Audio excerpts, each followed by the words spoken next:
Bonjour à toutes et à tous, bienvenue dans Actu en sueur. Bien, donc c'est vous le savez, je reviens sur les actualités du moment, de temps en temps avec Russ, de temps en temps avec Polydamso. Et en ce moment, c'est la big news qui vient d'arriver. Tyron Woodley contre Jake Paul en boxe anglaise générique.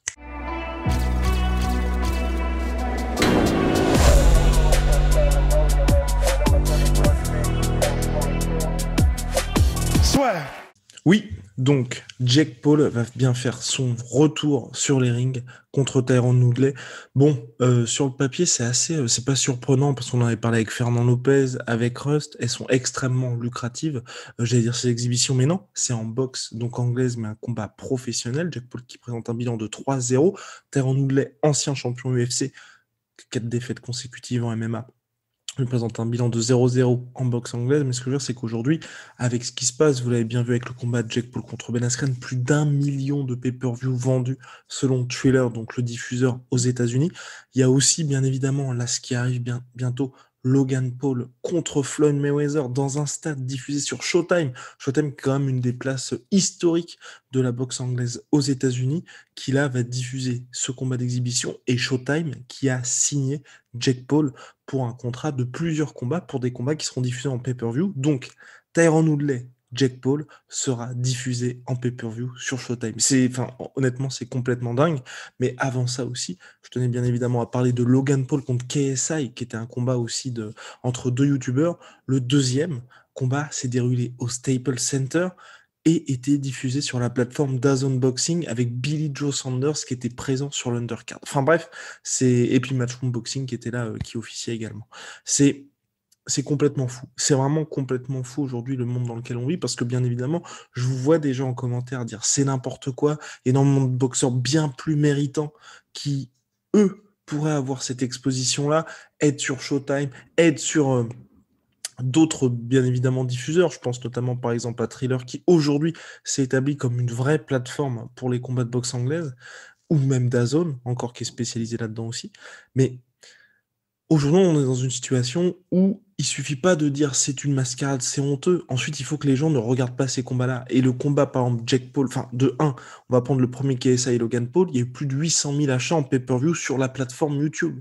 C'était que, je crois, 10 dollars à l'époque, mais plus de 800 000 achats. Et le deuxième, sur DAZN, avec un contrat extrêmement lucratif, et au Staples Center, le stade des Los Angeles, enfin, la salle des Los Angeles Lakers. Et là, pour Jake Paul contre Tyron Woodley, ça va encore être un carton. Et je sais très bien qu'il y a énormément de gens qui vont décrier ce combat-là, qui vont dire c'est honteux, la sueur ne parlait pas de ce combat-là. Mais quand il y a un combat qui fait plus d'1 million de pay-per-view vendus, c'est, si vous voulez, l'un des plus gros scores, un de l'histoire de la boxe et bien évidemment de ces dernières années. Donc on est obligé, en tant que média spécialisé dans les sports de combat, de parler de ça. Et là, en plus, Jake Paul la coche toutes les cases parce que Ben Askren est un des partenaires d'entraînement de Tyron Woodley. Les deux sont très proches. Ben Askren, bien évidemment, vous l'avez vu sur le combat, on avait prévenu aussi dans le podcast, c'est de très très loin d'être le meilleur boxeur de l'UFC. Et là, on a Tyron Woodley qui a le profil assez classique du boxeur-lutteur. Et Tyron Woodley a aussi ce knockout power, cette puissance de KO qui lui permet d'éteindre quasiment n'importe qui. Sur ses 19 victoires en carrière, 7 par KO. Son bras arrière absolument monstrueux. C'est comme ça d'ailleurs qu'il a gagné le titre face à Robbie Lawler par KO au premier round. Premier knockdown aussi infligé à Darren Till grâce aussi à cette formidable puissance.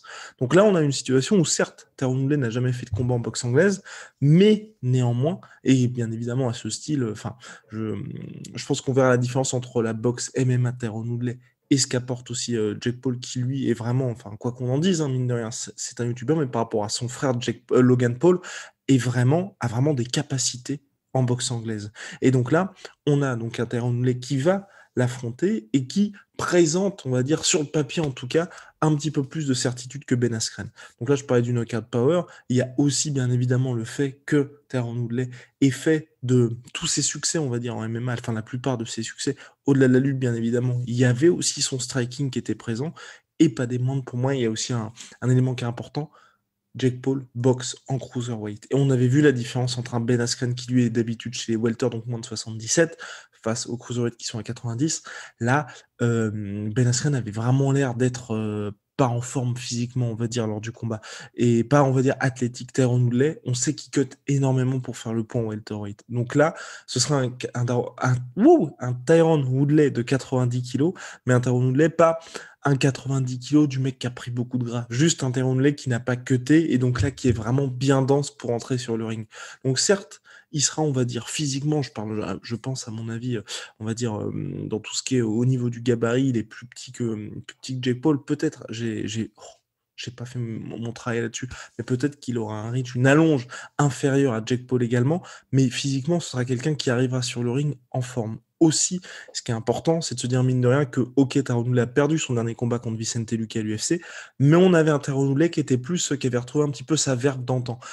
Sur ses derniers combats, à partir d'on va dire Kamaru Usman, plus il y avait Colby Covington aussi dans ce genre de combat-là, on va dire c'était des combats où on avait l'impression que Tyron Woodley avait tout simplement, je vais pas dire perdu son âme, mais n'avait pas vraiment envie d'être là. Contre Vicente Luque, il est arrivé avec l'envie justement de dire ok, j'ai 39 piges, je suis sur une série de défaites, mais là je joue quelque part ma place à l'UFC et je vais faire respecter un petit peu la hiérarchie. Ça c'est pas fini comme prévu, mais jusqu'à ce qu'il perde le combat, il dominait Vicente Luque, il l'a même sonné à un moment donné. Donc si on a ce même Tyron Woodley qui arrive et qui boxe parce qu'il a envie d'être là, plutôt que d'être là, on va dire, pour le chèque, entre guillemets, pour reprendre cette expression-là, ça peut être aussi intéressant. Et, et donc voilà. Et puis pour Jake Paul, là, c'est le jackpot parce que c'est un test qui est extrêmement prenable pour lui. Il s'assure aussi un énorme succès financier parce qu'en plus là, au-delà de l'aspect sportif où les gens vont se dire bah, peut-être que Tyron Woodley peut l'emporter, il y a l'altercation qu'il y avait, enfin l'altercation, la petite embrouille qu'il y avait eu dans le vestiaire entre Tyron Woodley et le clan de Jake Paul, le fait que Tyron Woodley vienne venger Ben Askren, le fait que Tyron Woodley soit soutenu aussi dans sa démarche par Daniel Cormier, Daniel Cormier qui lui-même s'était embrouillé avec Jake Paul lors de l'UFC, c'est je crois 261, où il y a eu Masvidal contre Kamaru Usman. Bref, au-delà de ce qui va se passer sur le ring, il y a tout ce qu'il y a autour qui va un succès financier énorme au diffuseur Showtime et bien évidemment à Ben Askren. Donc clairement, pour eux, c'est ce qu'ils veulent. Ils veulent continuer à ce que la machine Jake Paul engrange de l'argent, engrange de la hype. Et là, face à Tyron Woodley, qui coche aussi la case ancien champion UFC, bah c'est parfait pour tout le monde. Et bien évidemment, il y a aussi tout l'espoir des fans de MMA, et puis des haters de Jake Paul, que Tyron Woodley s'impose et mette fin à toute cette mascarade. Donc ouais, c'est un combat qui arrive prochainement, il n'y a pas de date en tout cas pour le moment. Et ce qui est intéressant, voilà, c'est sur Showtime. Showtime qui diffuse aussi Logan Paul contre Mayweather. Et bien évidemment, là, vous commencez, je pense, à vous en rendre compte. Bon, le diffuseur semble viser à terme un Mayweather contre Jake Paul. Mais voilà, c'est l'état de la boxe aujourd'hui et des sports de combat même au global. L'objectif, c'est d'engranger de l'argent une fois que la carrière est terminée pour les athlètes pros, en tout cas quand ils ne sont plus dans leur prime. Parce qu'aujourd'hui, Tyron Woodley n'est plus un combattant de l'UFC. Il a 39 ans. Il est sur une série de 4 défaites consécutives. Donc voilà. Maintenant, lui, l'étape d'après, c'est aller un ou deux combats, mais qu'il soit le plus lucratif possible. Et là, contre Jake Paul, c'est très intéressant pour lui dans cette démarche-là, mais aussi au niveau sponsoring, même exposition. Tyron Woodley, c'est un homme de médias. Il avait un rôle d'analyste à l'UFC. Également aussi, Tyron Woodley, mine de rien, il a aussi son émission chez TMZ. Donc c'est important pour lui, mine de rien, de faire parler de lui en dehors du sport. Donc voilà, je vous laisse sur cette nouvelle de Jake Paul contre Tyron Woodley. News qui nous est apportée par Mike Coppinger de The Athletic. Big shout out à My Sweet Protein. Moi, je crois, on était à moins 52% ce week-end sur tout My Protein avec le code la sueur. Là, je sais pas à combien on est, mais c'est moins 38% minimum toute l'année avec le code la sueur. Big shout out aussi à Venom, sponsor de l'UFC, sponsor de la sueur, moins 10% sur tout Venom avec le code la sueur, bien évidemment. Bien évidemment. Vous le savez, notre très cher Clément Marcoux, on lui donne un petit peu de force là. On a fait un l'assurance avec lui. Les prochains épisodes arrivent très bientôt. Vivement, vivement, vivement. À très vite pour de nouvelles aventures.